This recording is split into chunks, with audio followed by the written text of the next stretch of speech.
Alright, so we're going with There's a Redeemer, Easter Reflections from Our Daily Bread. We're on to day 2 here.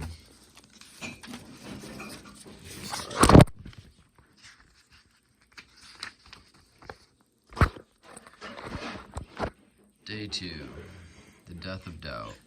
Jesus' disciple Thomas is often referred to as Doubting Thomas. See John 20:24-29. But the label isn't entirely fair. After all, how many of us would have believed that our executed leader had been resurrected? We might just as well call him Courageous Thomas. After all, Thomas displayed impressive courage as Jesus moved purposefully into the events leading to his death. At the death of Lazarus, Jesus had said, "Let's go back to Judea," John 11:7, prompting a protest from the disciples. "Rabbi, only a few days ago the people in Judea were trying to stone you. Are you going there again?" V8. It was Thomas who said, "Let's go too, and die with Jesus," V16.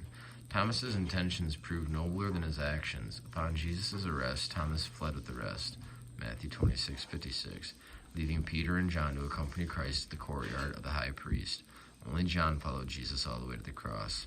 Despite having witnessed the resurrection of Lazarus, John 11:38-44, Thomas still couldn't believe Christ had conquered death. Not until Thomas the doubter, the human, saw the risen Lord could he exclaim, "My Lord and my God," 20:28.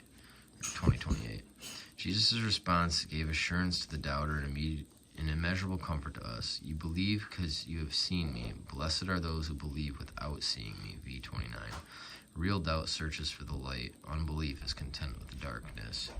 And John 20:25 says, "I won't believe it unless I see it. Unless I see the nail wounds in his hands, put my fingers into them, and place my hand into the wound in his side." John 11:16 is the Bible reading today. A man named Lazarus was sick. He lived in Bethany with his sisters, Mary and Martha. This is the Mary who later poured the expensive perfume on the Lord's feet and wiped them with her hair.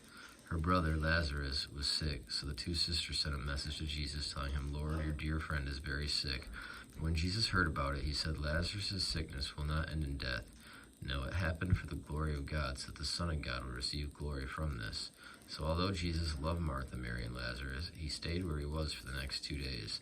Finally, he said to his disciples, "Let's go back to Judea." But his disciples objected. "Rabbi," they said, "only a few days ago the people in Judea were trying to stone you. Are you going there again?" Jesus replied, "There are 12 hours of daylight every day. During the day, people can walk safely. They can see because they have the light of this world. But at night, there is danger of stumbling because they have no light."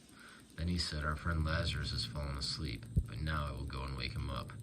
The disciples said, "Lord, if he is sleeping, he will soon get better." They thought Jesus meant Lazarus was simply sleeping, but Jesus meant Lazarus had died. So he told them plainly, "Lazarus is dead, and for your sakes, I'm glad I wasn't there, for now you will really believe. Come, let's go see him." Thomas, nicknamed the Twin, said to his fellow disciples, "Let's go too and die with Jesus." Amen. There's a Redeemer from the Easter Reflections from Our Daily Bread, day 2.